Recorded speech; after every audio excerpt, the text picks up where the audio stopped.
যে পবিত্ৰ ক্ষণতে উজ্জ্বলি উঠা খ্ৰীষ্টৰ জ্যোতি গ্ৰহণ কৰাই ভক্তি বচন এই মাথোন আমাৰ মিনতি গ্ৰহণ কৰাই ভক্তি বচন এই মাথোন। নমস্কাৰ প্ৰিয় দৰ্শক, ভক্তিবচন অনুষ্ঠানলৈ আপোনাক স্বাগতম জনাইছোঁ। আশা কৰোঁ আপুনি ভালে আছে আৰু আকৌ এবাৰ আপুনি আমাৰ অনুষ্ঠানত উপস্থিত হৈছে আৰু প্ৰভুৰ বাক্য গ্ৰহণ কৰাৰ সুযোগ লাভ কৰিছে। অশেষ ধন্যবাদ আপুনি আমাৰ এই অনুষ্ঠানত নিয়মিতভাৱে অধ্যয়ন কৰি থকাৰ বাবে। নমস্কাৰ। খ্ৰীষ্টীয় বিশ্বাসীসকলৰ বাবে বিশেষভাৱে প্ৰস্তুত কৰা ধাৰাবাহিক বাইবেল অধ্যয়নৰ অনুষ্ঠান ভক্তিবচনলৈ আপোনাক স্বাগতম জনাইছোঁ। প্ৰিয় দৰ্শক, আমি এতিয়া বাইবেলৰ পুৰণি নিয়ম খণ্ডৰ দ্বিতীয়খন পুস্তক অৰ্থাৎ যাত্ৰা পুস্তকৰ অধ্যয়ন কৰি আছোঁ। যোৱা অনুষ্ঠানত এই যাত্ৰা পুস্তকৰ 15 আৰু 16 নম্বৰ অধ্যায় দুটা আমি চাইছিলোঁ। আজিৰ অনুষ্ঠানত যাত্ৰা পুস্তকৰ 17 আৰু 18 নম্বৰ অধ্যায় দুটা আমি চাব খুজিছোঁ। মিছৰ দেশত দাসত্বৰ বন্ধনত থকা ইছৰাইল জাতিক মুচিৰ যুগেৰে উদ্ধাৰ কৰি অনা হৈছিল। মিছৰীয়াবোৰে সৈন্য সামন্ত লৈ ইছৰাইলীয়াবোৰক খেদি আহিল। সেই বিপদৰ পৰা ঈশ্বৰে আচৰিত ধৰণে ইছৰাইলক ৰক্ষা কৰিলে। সাগৰ দুফাল কৰি ঈশ্বৰে শুকান ভূমি উলিয়ালে আৰু সেই শুকান ভূমিৰে ইছৰাইলীয়াবোৰ সাগৰ পাৰ হৈ গ'ল।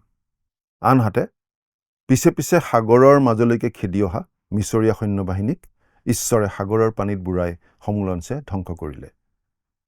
দিনত মেঘ আৰু ৰাতি জুইৰ স্তম্ভ হৈ ইছৰাইলীয়াসকলৰ লগত ঈশ্বৰৰ উপস্থিতি থাকিল।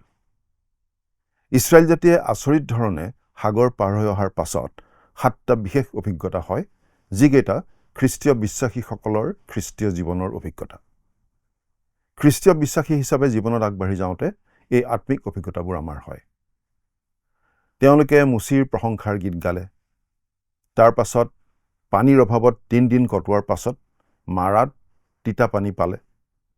সেই পানী ঈশ্বৰে আচৰিত ধৰণে মিঠা কৰি পান কৰোৱাৰ পাছত তেওঁলোকে পানী আৰু গছ গছনিৰে ভৰা এলিমত উপস্থিত হয়। এয়া আছিল ফলৱান খ্ৰীষ্টিয়ান জীৱনৰ এখন ছবি। কিন্তু তাৰ পাছত চীন অৰণ্যৰ অভিজ্ঞতা। আহাৰৰ অভাৱত ইছৰাইলীয়সকলে আপত্তি কৰে। ঈশ্বৰে আকাশৰ পৰা মান্না বৰষাই তেওঁলোকক আহাৰ খুৱায়। সেই মান নাখাই আমনি লগাত ঘোৰ আপত্তি কৰাত ঈশ্বৰে বতাহ চৰাই উৰুৱাই আনি তেওঁলোকক মাংস খুৱালে।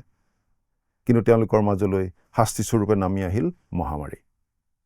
17 নম্বৰ অধ্যায়ত আমি পাওঁ, মৰুভূমিৰ মাজেৰে আগবাঢ়ি যাওঁতে ইছৰাইলে আকৌ পানী বিচাৰি আপত্তি কৰিবলৈ ধৰে। ঈশ্বৰৰ নিৰ্দেশ মতে মুচিয়ে তেওঁৰ লাখুটিডালেৰে এটি শিলত আঘাত কৰি তাৰ পৰা পানী উলিয়াই তেওঁলোকক পান কৰায়। তাৰ পাছত অমালেকীয়াবিলাকৰ সৈতে যুদ্ধ হয়। 18 নম্বৰ অধ্যায়ত আমি পাওঁ মুচিৰ শহুৰেক জিথ্ৰুৰ আগমন আৰু তেওঁ মুচিক দিয়া উপদেশৰ কথা। এতিয়া আমি 17 নম্বৰ অধ্যায়ৰ পৰা পাঠ কৰি যাম। 17 নম্বৰ অধ্যায়ৰ 1 পৰা 3 নম্বৰ পদ। পাছে ইছৰাইলৰ সন্তানবিলাকৰ গোটেই মণ্ডলীয়ে জিহুৱাৰ আজ্ঞাৰ দৰে চীন অৰণ্যৰ পৰা যাত্ৰা কৰি ৰব লগা ঠাইত থাকি থাকি ৰফিডিম পাই তাত চাউনি পাতিলেগৈ। কিন্তু সেই ঠাইতে লোকবিলাকে খাবলৈ পানী নাছিল। এই কাৰণে লোকবিলাকে মুচিৰে সৈতে বিবাদ কৰি ক'লে, খাবলৈ আমাক পানী দিয়া। তাতে মুচিয়ে তেওঁবিলাকক ক'লে, তোমালোকে কিয় মোৰে সৈতে বিবাদ কৰিছা? কিয় জিহুৱাৰ পৰীক্ষা কৰিছা? তেতিয়া লোকবিলাকে সেই ঠাইত পানীৰ পিয়াহত ব্যাকুল হৈ মুচিৰ অহিতে বকি ক'লে, তুমি আমাক, আমাৰ সন্তানবিলাকক আৰু পশুবোৰকো পিয়াহত মৰিবলৈ মিছৰৰ পৰা কিয় আমাক আনিলা? তেতিয়া লোকবিলাকে সেই ঠাইত পানীৰ পিয়াহত ব্যাকুল হৈ মুচিৰ অহিতে বকি ক'লে, তুমি আমাক, আমাৰ সন্তানবিলাকক আৰু পশুবোৰকো পিয়াহত মাৰিবলৈ মিছৰৰ পৰা কিয় আমাক আনিলা? ইছৰাইলৰ সন্তানসকলে অনবৰতে অভিযোগ কৰি আছিল। তেওঁলোকৰ কিবা এটা প্ৰয়োজন হয়, অভিযোগ কৰিবলৈ আৰম্ভ কৰে। ঈশ্বৰে কৃপা কৰি তেওঁলোকৰ প্ৰয়োজনীয়তা পূৰণ কৰে। তাৰ পাছত আন কিবা এটা ওলায় আৰু তেওঁলোকে চিঞৰিবলৈ আৰম্ভ কৰে, অভিযোগ কৰিবলৈ আৰু দোষ বিচাৰিবলৈ আৰম্ভ কৰে। বহুতো খ্ৰীষ্টীয় মণ্ডলী আজি একেই আত্মিক অৱস্থাতে আছে। 4 নম্বৰ পদ, তাতে মুচিয়ে জিহুৱাৰ আগত কাটৰোক্তি কৰি ক'লে, মই এই লোকবিলাকৰ অৰ্থে কি কৰিম? তেওঁবিলাকে মোক শিল দলিয়াই মাৰিবলৈ প্ৰায় যুগুত আছে। এই সময়ত মুচিয়ে হয়তো নিজৰ কামটো আন কাৰোবাৰ হাতত তুলি দিবলৈ ভাল পালেহেঁতেন। এতিয়া ইছৰাইলৰ বাবে ঈশ্বৰৰ ব্যৱস্থাটোলৈ লক্ষ্য কৰক। 5 নম্বৰ পদটো পাঠ কৰি দিম। তেতিয়া জিহুৱাই মুচিক ক'লে, তুমি ইছৰাইলৰ বৃদ্ধ লোকৰ কেইজনমানক লগত লৈ লোকসমূহৰ সাক্ষাতে ওলাই যোৱা, আৰু তুমি যিহেৰে নদী প্ৰহাৰ কৰিছিলা তোমাৰ সেই লাখুটিকো হাতত লৈ যোৱা। এইডালে আছিল মুচি মিছৰলৈ উভতি যোৱাৰ সময়ত হাতত থকা লাখুটিডাল। ই মুচিৰ কৰ্তৃত্ব আৰু ক্ষমতাৰ প্ৰতীক আছিল। এতিয়া 6 আৰু 7 নম্বৰ পদ দুটা পাঠ কৰি দিম। চোৱা, মই হোৰেবৰ সেই ঠাইত শিলটোৰ ওপৰত তোমাৰ সন্মুখত স্থিতি হ'মগৈ। তুমি সেই শিলটোতে প্ৰহাৰ কৰিবা, তাতে লোকবিলাকে খাবলৈ তাৰ পৰা পানী ওলাব। তেতিয়া মুচিয়ে ইছৰাইলৰ বৃদ্ধ লোকবিলাকৰ আগতে সেইদৰে কৰিলে। তাতে ইছৰাইলৰ সন্তানবিলাকে বিবাদ কৰিবৰ নিমিত্তে আৰু জিহুৱা আমাৰ মাজত আছেনে নাই এই কথা কৈ জিহুৱাৰ পৰীক্ষা কৰাৰ কাৰণেও তেওঁ সেই ঠাইৰ নাম মস্সা আৰু মিৰিবা, পৰীক্ষা আৰু বিবাদ ৰাখিলে। এই শিল আৰু শিলৰ পৰা ওলোৱা পানীৰ বিষয়ে এইটোৱে আছিল প্ৰথম উল্লেখ। এই শিলটোৱে কি প্ৰতিনিধিত্ব কৰে? আমি অনুমান কৰাৰ প্ৰয়োজন নাই, কাৰণ পবিত্ৰ আত্মাই ইয়াক 1 কৰিন্থিয়া 10 নম্বৰ অধ্যায়ৰ 1 পৰা 4 নম্বৰ পদত ব্যাখ্যা কৰি দিছে এনেদৰে। পাঠ কৰি দিম 1 কৰিন্থিয়া 10 নম্বৰ অধ্যায়ৰ 1 পৰা 4 নম্বৰ পদ। হে ভাইবিলাক, তোমালোকে নজনাকৈ থকা মোৰ ইচ্ছা নাই যে আমাৰ পূৰ্বপুৰুষ সকলোৱেই মেঘৰ তলত আছিল আৰু সকলোৱেই সাগৰৰ মাজেদি আহিছিল, আৰু সকলোৱেই মেঘ আৰু সাগৰতে মুচিলৈ বাপ্তাইজিত হৈছিল, আৰু সকলোৱেই একে আত্মিক আহাৰ ভোজন কৰিছিল, আৰু সকলোৱেই একে আত্মিক জল পান কৰিছিল, কিয়নো তেওঁবিলাকৰ পাছে পাছে চলা আত্মিক শিলৰ পৰা তেওঁবিলাকে পান কৰিছিল। সেই শিলেই খ্ৰীষ্ট। ইছৰাইলে যি পিঠা খাইছিল সেয়া আছিল মান্না, যিটো আছিল খ্ৰীষ্টৰ ছবি, জীৱনৰ আহাৰ। খ্ৰীষ্ট জীৱনৰ পানীও, আৰু শিল তেওঁৰ ছবি। ইয়াত মানুহৰ অবিশ্বাস আমি দেখিছোঁ, কাৰণ তেওঁলোকে ইয়াত ঈশ্বৰ সন্দেহ কৰিছিল, আৰু তাৰ বিপৰীতে আছিল কঠিন শিলটো। সন্দেহৰ সৰু ডাৱৰে তেওঁলোকৰ পৰা ঈশ্বৰৰ মুখখন লুকুৱাই ৰাখিছিল। শিলটো প্ৰভু যীশুখ্ৰীষ্টৰ এখন সুন্দৰ ছবি। পাচনি পিতৰে 1 পিতৰ 2 নম্বৰ অধ্যায় 6 পদত এনেদৰে লিখিছে, কিয়নো শাস্ত্ৰত এইদৰে লিখা আছে, চোৱা, মই চিউনত মনোনীত আৰু বহুমূল্য চুকৰ এক প্ৰধান শিল স্থাপন কৰোঁ। যিজনে তেওঁত বিশ্বাস কৰে তেওঁ কোনোমতে লাজত নপৰিব। আমি শিলৰ বিশেষ গুণ আৰু স্থায়িত্বৰ প্ৰশংসা কৰিব পাৰোঁ। ইয়াৰ পৰা বহুত ডাঙৰ শিক্ষাও লাভ কৰিব পাৰি। পৰীক্ষা কৰি বিশ্লেষণ কৰিব পাৰি, কিন্তু পান কৰিব নোৱাৰি। প্ৰভু যীশু এটা শিল, কিন্তু তেওঁৰ সুন্দৰ জীৱন আৰু স্থায়িত্বই আমাক ৰক্ষা নকৰে। তেওঁৰ শিক্ষাই আমাৰ আত্মাক মুক্ত নকৰে। তেওঁৰ জীৱন আৰু শিক্ষাবোৰ অতি সুন্দৰ, কিন্তু সেইবোৰে আমাক ৰক্ষা নকৰে। প্ৰভু যীশুৱে শিকোৱা নীতিসমূহৰ প্ৰয়োগে হয়তো আমাক অলপ চিকচিকীয়া কৰিব পাৰে, কিন্তু নীতিবোৰে আমাক ৰক্ষা নকৰে। পৰিত্ৰাণৰ বাবে আমি খ্ৰীষ্ট যীশুৰ ওপৰত ভৰসা কৰিব পাৰোঁ, কিন্তু কোনো মানৱীয় প্ৰচেষ্টাই এই শিলৰ পৰা পানী লাভ কৰিবলৈ সক্ষম নহয়। শিলটোক আঘাত কৰাতহে ইয়াৰ পৰা জীৱনদায়ক পানী ওলাই আহিছিল। যীশুক ক্ৰুচত দিয়া হৈছিল, আৰু তেওঁ আমাৰ সলনি আমাৰ ঠাইত মৃত্যুবৰণ কৰিছিল, আৰু সেই ক্ৰুচত আমাৰ পাপ বহন কৰিছিল বুলি বিশ্বাস কৰিহে আমি পৰিত্ৰাণ পাইছোঁ। তাতকৈ কম একোৱেই আমাক ৰক্ষা কৰিব নোৱাৰে। আঘাতপ্ৰাপ্ত শিলটো যীশুখ্ৰীষ্টৰ ক্ৰুচীয় মৃত্যুৰ ছবি। গণনা পুস্তকত আমাক কোৱা হৈছে যে ইছৰাইলৰ সন্তানসকলে দ্বিতীয়বাৰ অভিযোগ কৰিছিল পানী নাই বুলি। প্ৰথমবাৰ ইছৰাইলে পিয়াহত ভুৰভুৰাইছিল, তেতিয়া ঈশ্বৰে মুচিক শিলটোত আঘাত কৰিবলৈ কৈছিল আৰু পানী ওলাই আহিছিল। কিন্তু গণনা পুস্তকত ঈশ্বৰে মুচিক বেলেগ এটা নিৰ্দেশ দিছে। ঈশ্বৰে মুচিক কৈছে, পাঠ কৰি দিম গণনা পুস্তক 20 নম্বৰ অধ্যায়ৰ 8 নম্বৰ পদ, তুমি লাখুটিডাল লোৱা, আৰু তুমি ও তোমাৰ ককাই হাৰুনে মণ্ডলীক গোটাই শিলটোৱে পানী উলিয়াই দিবৰ নিমিত্তে তোমালোকে এওঁলোকৰ আগতে শিলটোক আজ্ঞা কৰা। এইদৰে তুমি তেওঁবিলাকৰ নিমিত্তে শিলটোৰ পৰা পানী উলিয়াই মণ্ডলীক আৰু তেওঁবিলাকৰ পশুবোৰকো খুৱাবা। মুচিয়ে শিলটোক মুখেৰে কেৱল ক'ব লাগিছিল, কাৰণ শিলটো ইতিমধ্যে আঘাত কৰা হৈছিল। খ্ৰীষ্টক প্ৰায় 2000 বছৰ আগতেই ক্ৰুচত দিয়া হৈ গ'ল, আৰু যেতিয়া তেওঁ ক্ৰুচত কৈছিল সিদ্ধ হ'ল, তেতিয়াই সঁচাকৈ কামটো সমাপ্ত হৈছিল। খ্ৰীষ্টক পুনৰ ক্ৰুচত দিয়াৰ প্ৰয়োজন নাই। যীশুৱে আমাৰ বাবে যি কৰিলে তাত পিতৃ ঈশ্বৰ সন্তুষ্ট। প্ৰশ্নটো হ'ল, খ্ৰীষ্টে ক্ৰুচত আমাৰ বাবে কৰা কামত আমি সন্তুষ্ট হৈছোনে? আমাক বচাবলৈ তেওঁ ক্ৰুচত মৰি দিলে। ঈশ্বৰে মাথো বিচাৰিছে আমি তেওঁৰ পুত্ৰত বিশ্বাস কৰাটো। সেই শিল অৰ্থাৎ খ্ৰীষ্ট যীশুৰ পৰা আজি আমালৈ আত্মিক আশীৰ্বাদ আহে। আশীৰ্বাদৰ পানীয়ে আমাৰ শুকান ওঁঠ দুটাক তিয়াই তোলে।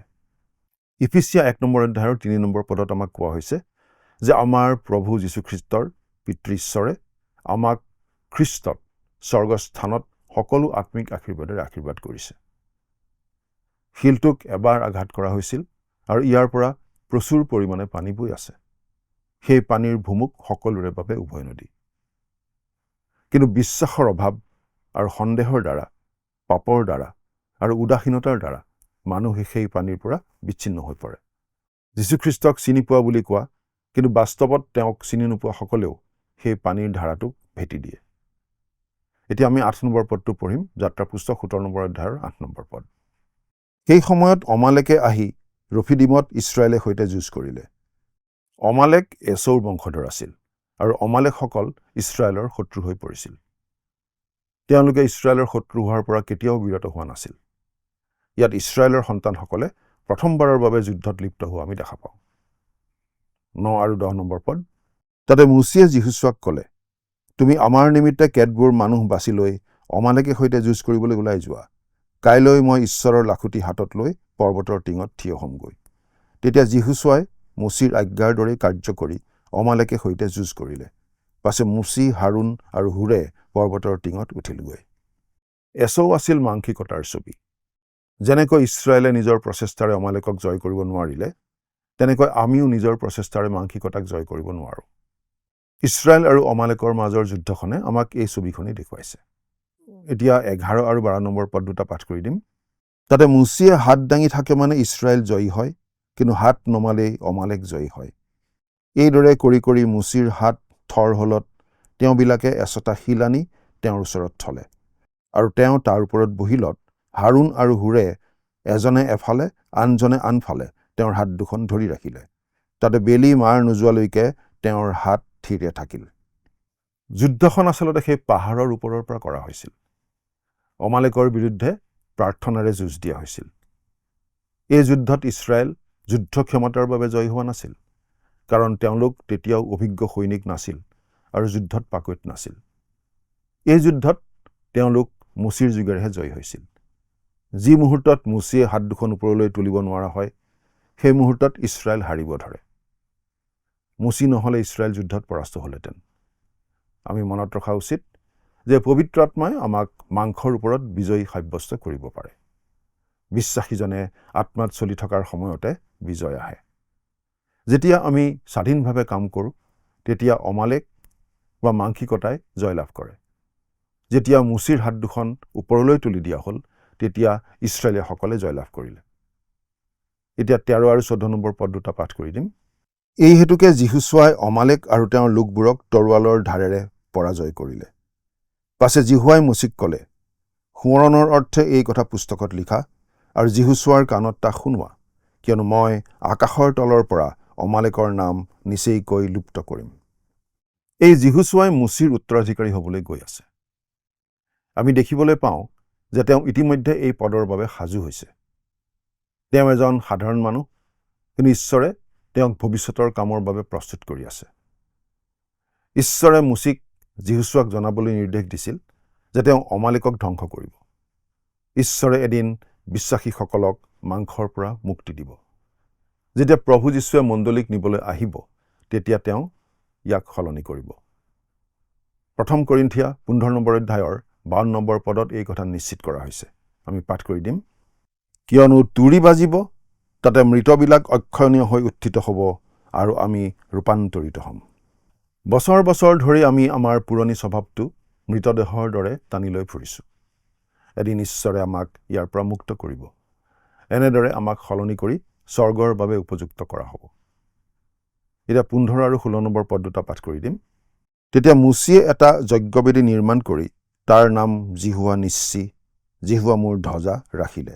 আৰু তেওঁ ক'লে, জিহুৱাই শপত খালে, পুৰুষানুক্ৰমে অমালেকে সৈতে জিহুৱাৰ যুঁজ হ'ব।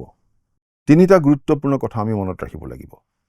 প্ৰথমে ঈশ্বৰে অমালেকক শেষ কৰিবলৈ ওলাইছে, অৰ্থাৎ ঈশ্বৰে পুৰণি স্বভাৱৰ পৰা মুক্তি দিবলৈ গৈ আছে। দ্বিতীয়তে, প্ৰভুৱে পুৰণি স্বভাৱৰ লগত কেতিয়াও আপোচ নকৰে। তেওঁ অমালেকৰ লগত প্ৰজন্মৰ পৰা প্ৰজন্মলৈ যুদ্ধ কৰিব। তৃতীয় গুৰুত্বপূৰ্ণ কথাটো হ'ল যে আমি এই জীৱনত জীয়াই থকালৈকে এই সংঘাত অহৰহ চলি থাকিব। মাংস আৰু আত্মাৰ মাজত সদায় যুদ্ধ চলি থাকিব। কেৱল পবিত্ৰ আত্মাইহে আমাক জয় দিব পাৰে। আমি এই সত্যটো মনত ৰখা উচিত।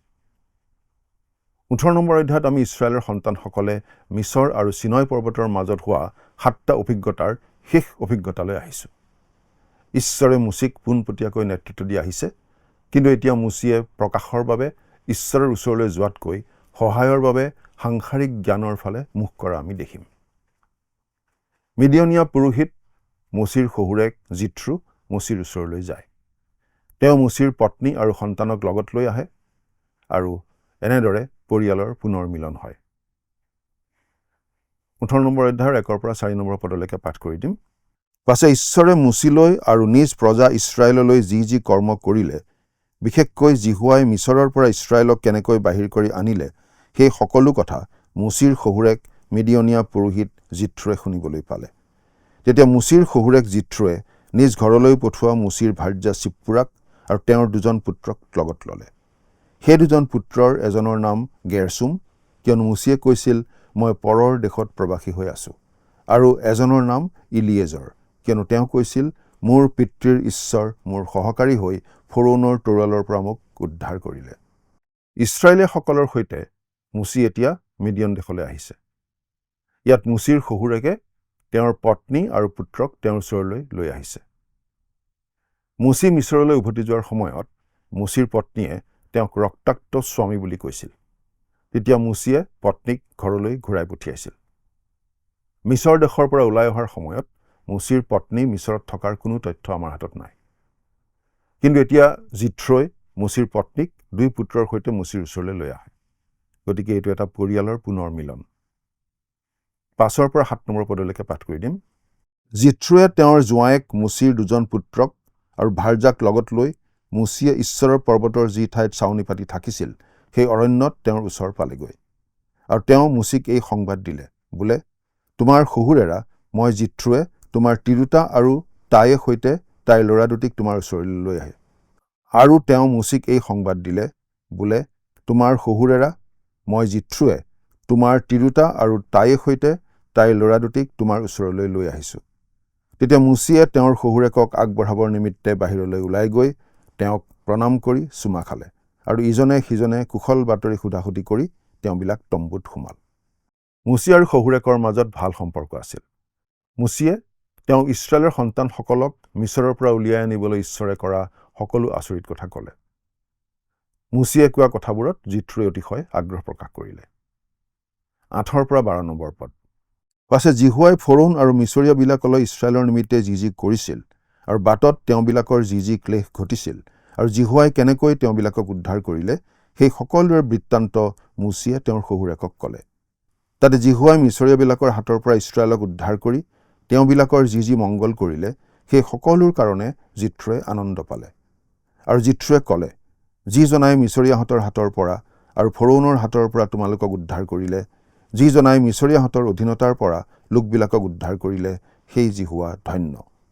জিহুৱা যে সকলো দেৱতাবোৰতকৈ মহান, তাক মই এতিয়া জানিলোঁ। বিশেষকৈ মিছৰীয়াহঁতে এইবিলাকৰ অহিতে গৰ্ব কৰা বিষয়তেই তেওঁ মহান। পাছে মুচিৰ শহুৰেক জিথ্ৰুৱে ঈশ্বৰৰ উদ্দেশ্যে এক হোম বলি আৰু কেইটামান মংগলাৰ্থক বলি আনি উৎসৰ্গ কৰিলে। আৰু হাৰুণ আৰু ইছৰাইলৰ সকলো বৃদ্ধ লোকবিলাকে আহি ঈশ্বৰৰ সন্মুখত মুচিৰ শহুৰেকে সৈতে ভোজন কৰিলে।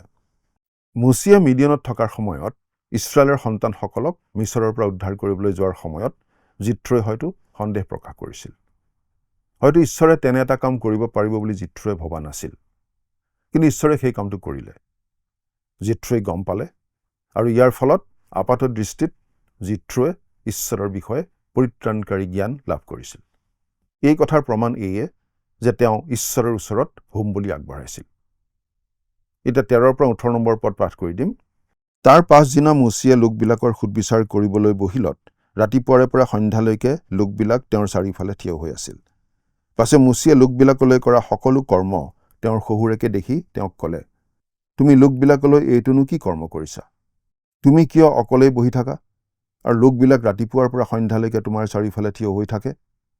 তাতে মুচিয়ে তেওঁৰ শহুৰেকক ক'লে, তাৰ কাৰণ এই, ঈশ্বৰক কোনো কথা সুধিবলৈ লোকবিলাকে মোৰ ওচৰলৈ আহে। লোকবিলাকৰ কিবা কথা থাকিলে তাক মোৰ ওচৰলৈ আনে আৰু মই গুচৰীয়া পদকীয়াৰ মাজত সুধবিচাৰ কৰোঁ আৰু মই ঈশ্বৰৰ বিধি আৰু ব্যৱস্থাবোৰ বুজাই দিওঁ। তেতিয়া মুচিৰ শহুৰেকে মুচিক ক'লে, তুমি এই যি কৰ্ম কৰিছা ই ভাল নহয়। ইয়াতে তুমি আৰু তোমাৰ লগৰ এই লোকবিলাকো নিচেইকৈ হত হৈ যাবা, কিয়নো এই কাৰ্য তোমাৰ শক্তিৰ অতিৰিক্ত, তুমি অকলেই তাক চলাব নোৱাৰা। মুচিৰ শহুৰেকে তেওঁক ভাল পাইছিল, তেওঁক সন্মান কৰিছিল আৰু তেওঁৰ প্ৰতি উৎসাহী আছিল। যিহেতু তেওঁৰ মুচিৰ পৰিয়ালক তেওঁৰ লগত থাকিবলৈ আনিছে, সেয়েহে তেওঁ কেইদিনমান থাকি দেখিলে যে মুচি অতি ব্যস্ত, লোকবিলাকৰ বিচাৰ নিষ্পত্তি কৰাত তেওঁ অতি ব্যস্ত হৈ থাকিব লগা হয়। গতিকে তেওঁ মুচিৰ বোজা লঘু কৰিবলৈ এটা পৰামৰ্শ আগবঢ়ায়। 19 পৰা 27 নম্বৰ পদ। এতেকে মোৰ কথা শুনা, মই তোমাক বুদ্ধি দিওঁ আৰু ঈশ্বৰো তোমাৰ সহায় হওক। তুমি ঈশ্বৰৰ সন্মুখত লোকবিলাকৰ প্ৰতিনিধি হৈ তেওঁবিলাকৰ কথা ঈশ্বৰক জনোৱা আৰু তুমি তেওঁবিলাকক বিধি আৰু ব্যৱস্থাবোৰ শিকোৱা আৰু তেওঁবিলাকে চলিবলগীয়া পথ আৰু কৰিবলগীয়া কৰ্মকো তেওঁবিলাকক দেখুওৱা।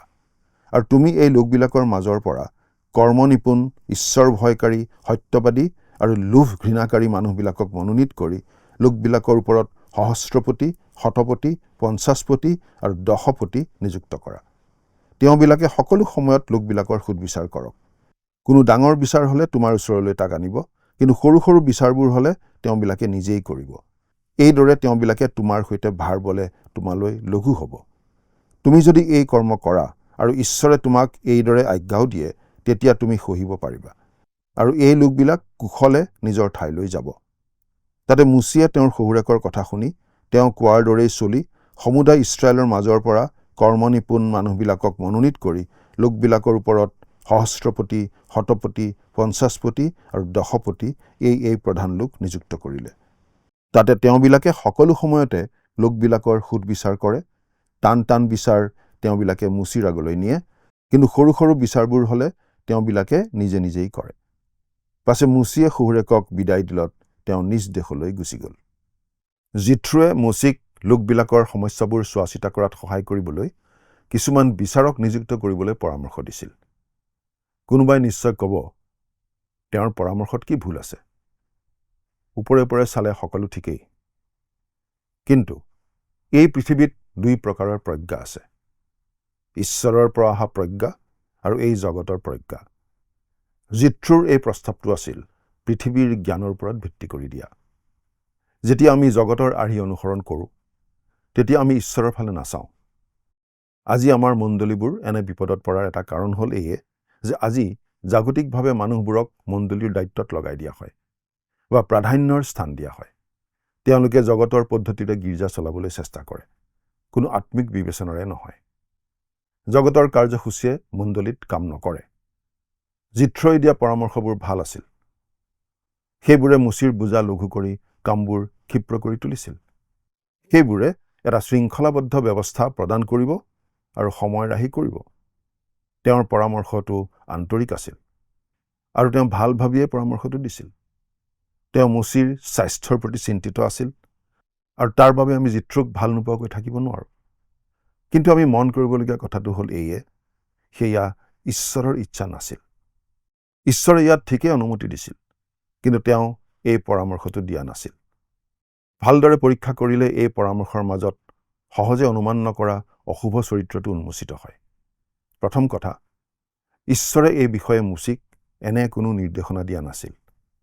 জিথ্ৰোৰ পৰামৰ্শই আচলতে ঈশ্বৰৰ জ্ঞান, বিচাৰ আৰু প্ৰেমৰ ক্ষেত্ৰত প্ৰশ্ন উত্থাপন কৰিছিল। জিথ্ৰোই আচলতে এনেদৰে কোৱাৰ নিচিনা হৈছিল যে ঈশ্বৰে মুচিৰ বাবে যিমান পাৰে সিমান ভাল কাম কৰা নাই। যদি ঈশ্বৰে সঁচাকৈয়ে মুচিক ভাল পাইছিল আৰু তেওঁৰ যত্ন লৈছিল, তেন্তে তেওঁ বহু আগতেই এই পৰামৰ্শ দিব লাগিছিল। ঠিক একেদৰে এডেন বাগিচাত সৰ্পয়ো হৱাক পৰামৰ্শ দিছিল, তুমি যদি কেৱল সেই গছৰ ফল খোৱা তুমি জ্ঞানী হলাহেঁতেন, কিন্তু ঈশ্বৰে তোমাক তেনে কৰিবলৈ অনুমতি দিয়া নাই। ঈশ্বৰে তোমাৰ বাবে সৰ্বোত্তম কামটো কৰা নাই। জিথ্ৰৰ পৰামৰ্শয়ো একে কথাকেই বুজাইছে। কিন্তু এইটোৱেই যদি সৰ্বোত্তম পদ্ধতি হ'লহেঁতেন, তেন্তে ঈশ্বৰে এই ব্যৱস্থা আগতেই কৰিলেহেঁতেন। দ্বিতীয়তে মন কৰিবলগীয়া কথা এইয়ে যে ঈশ্বৰে মুচিৰ সৈতে পোনপটীয়াকৈ ব্যৱহাৰ কৰি আহিছিল। তেওঁ ইছৰাইলক উদ্ধাৰৰ মহান কামৰ বাবে তেওঁক সজ্জিত কৰি আছিল। ঈশ্বৰে তৃতীয় পক্ষক মাজত অনাটো বিচৰা নাছিল, যিয়ে মুচিৰ ওচৰলৈ পোনপটীয়াকৈ অহা ঈশ্বৰৰ শক্তিক বিলুপ্ত বা বিচ্ছিন্ন কৰিব। ঈশ্বৰে মুচিৰ লগত মুখামুখিকৈ কথা পাতিছিল। বেছিভাগ মানুহে ঈশ্বৰৰ লগত পোনপটীয়াকৈ লেনদেন কৰি ভাল নাপায়। তেওঁলোকে আন মানুহৰ লগত লেনদেন কৰিহে বেছি ভাল পায়। কিন্তু আমি পোনে পোনে ঈশ্বৰৰ ওচৰলৈ যোৱাটো প্ৰয়োজন। তৃতীয়টো লক্ষ্য কৰিবলগীয়া কথা এইয়ে যে জিথ্ৰুৰ পৰামৰ্শই এটা সংগঠনৰ সৃষ্টি কৰিলে, যাৰ পৰাই যিহুদীসকলৰ মহাসভা আহিল। আৰু সেই মহাসভাই ইয়াৰ পাছত প্ৰায় 1500 বছৰৰ পাছত এদিন ৰাতি একত্ৰিত হৈ ঈশ্বৰৰ পুত্ৰৰ মৃত্যুৰ পৰিকল্পনা কৰিছিল। মুচিক এই সংগঠনৰ প্ৰয়োজন নাছিল। ঈশ্বৰে মুচিক সেই কাম আৰু এই কষ্টকৰ কৰ্তব্যবোৰৰ বাবে ক্ষমতা দিছিল। এই 70 জন মানুহ ঈশ্বৰৰ বাবে এজন মানুহতকৈ বেছি কাৰ্যক্ষম নাছিল, কাৰণ আত্মাইহে মানুহক সজীৱ কৰে আৰু শক্তি দিয়ে। জগতৰ জ্ঞান আৰু ঈশ্বৰৰ জ্ঞান পৰস্পৰ বিৰোধী। আমি চতুৰ হৈ বৌদ্ধিক পদ্ধতি ব্যৱহাৰ কৰি মানুহক খ্ৰীষ্টৰ ওচৰলৈ আকৰ্ষণ কৰিবলৈ চেষ্টা কৰাৰ প্ৰয়োজন নাই। আমাক লাগে আমাক পথ প্ৰদৰ্শন কৰিবলৈ ঈশ্বৰৰ জ্ঞান। আমাক নতুন পদ্ধতিৰ প্ৰয়োজন নাই, ঈশ্বৰৰ শক্তিৰহে প্ৰয়োজন। অমালেকীয়াবোৰে বুজায় আমাৰ মানসিকতা, আমাৰ পুৰণি স্বভাৱ। খ্ৰীষ্টীয় বিশ্বাসী হিচাপে জীৱনত আগবাঢ়ি যাওঁতে আমাৰ পুৰণি প্ৰকৃতি, আমাৰ মানসিক স্বভাৱে আমাক বাধা দিয়ে। আমাৰ আত্মিক জীৱনৰ বৃদ্ধিৰ প্ৰতিবন্ধক হিচাপে থিয় দিয়ে। মুচিয়ে হাত দাঙি প্ৰাৰ্থনা কৰি থকা সময়ত অমালেক পৰাস্ত হোৱা কথাটোৱে আমাক মনত পেলাই দিয়ে যে আমাৰ মানসিকতাৰ বিৰুদ্ধে চলি থকা যুদ্ধখনত আমি অনবৰতেই প্ৰাৰ্থনাৰে ঈশ্বৰৰ সৈতে সহভাগিতা ৰক্ষা কৰি থকাৰ দ্বাৰাহে জয়ী হ'ব পাৰোঁ। প্ৰভু যীশুৰ পুনৰ আগমন নোহোৱা পৰ্যন্ত এই মানসিকতা আমাৰ লগতেই থাকি আমাক আমনি কৰি থাকিব। কিন্তু তেওঁৰ আগমনত আমি চকুৰ প্ৰচাৰতেই ৰূপান্তৰিত হৈ পৰাৰ পাছতহে এই পুৰণি প্ৰকৃতিৰ পৰা আমি মুক্ত হ'ম। এতিয়া প্ৰভুৰ লগত সময় কটাই তেওঁৰ আজ্ঞা মানি চলি আমাৰ নতুন প্ৰকৃতিক বৃদ্ধি পাবলৈ দি এই পুৰণি প্ৰকৃতিক আমি দমন কৰি ৰাখিব লাগিব। পৰৱৰ্তী অনুষ্ঠানত আপোনালোকক পুনৰ লগ পোৱাৰ আশাৰে আজিলৈ আমি ইমানতে সামৰিব খুজিছোঁ। কিন্তু তাৰ আগতে আহকচোন কণ্টেক্ট প্ৰাৰ্থনাত মূৰ দুৱাওঁ। আমি প্ৰাৰ্থনা কৰোঁ। স্বৰ্গত থকা মৰমীয়াল পিতৃ ঈশ্বৰ, তোমাক ধন্যবাদ দিওঁ কিয়নো তোমাৰ বাক্য অধ্যয়ন কৰিবলৈ তুমি আমাক আকৌ এই সুযোগ দিলা। প্ৰাৰ্থনা কৰিছোঁ প্ৰভু, আমাৰ লগত অনবৰতে লাগি থকা আমাৰ মানসিক স্বভাৱৰ সৈতে যুঁজ কৰিবলৈ সকলো সময়তে তোমাৰ পৰা যেন আমি শক্তি আহৰণ কৰি চলিব পাৰিম, তুমি আমাক এনে অনুগ্ৰহ কৰা। প্ৰাৰ্থনা কৰিছোঁ আমাৰ যি দৰ্শকসকলে নিয়মীয়াকৈ আমাৰ এই অনুষ্ঠান চাই আছে, তেওঁলোকৰ ওপৰতো তোমাৰ বিশেষ অনুগ্ৰহ আশীৰ্বাদ বৰষাই থাকিবা। কিয়নো প্ৰাৰ্থনা আমাৰ মহান ত্ৰাণকৰ্তা নাছৰতীয়া যীশুৰ নামত আগবঢ়াইছোঁ। আমেন। প্ৰিয় দৰ্শক, আমি ঈশ্বৰৰ যি পবিত্ৰ বাক্য শুনিলোঁ আৰু এই বাক্যৰ দ্বাৰা আপোনাৰ জীৱনত ফলপ্ৰসূ হ'ব বুলি বিশ্বাস ৰাখোঁ। আপোনাৰ যদি কোনো বিষয় জানিবলগীয়া থাকে তেন্তে আমাক যোগাযোগ কৰিব পাৰে। ঈশ্বৰে আপোনাক আশীৰ্বাদ কৰক। নমস্কাৰ।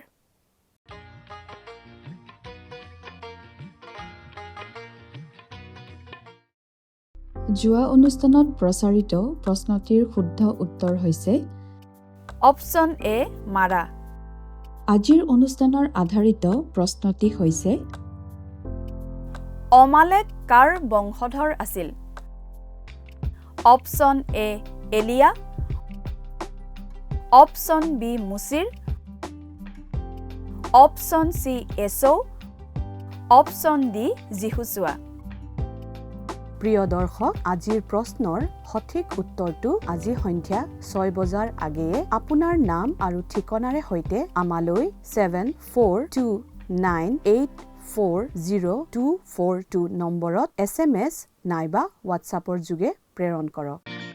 প্ৰিয় দৰ্শক, আপুনি যদি আমাৰ এই অনুষ্ঠানৰ যোগেদি আশীৰ্বাদপ্ৰাপ্ত হৈছে আৰু আমাৰ লগত কথা পাতিবলৈ বিচাৰিছে বা আপোনাক প্ৰাৰ্থনাৰ সহায়ো পৰামৰ্শ লাগে, তেন্তে আমালৈ 7429840242 40242 এই নম্বৰত পোনপটীয়াকৈ ফোন কৰিব পাৰিব। ধন্যবাদ।